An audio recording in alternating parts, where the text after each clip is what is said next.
Ay isang anak mahirap, lagi na lang akong nagsusumikap.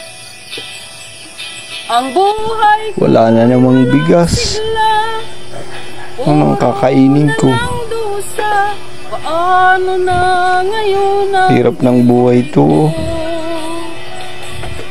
Pagod ka na sa trabaho, wala pang pambigas.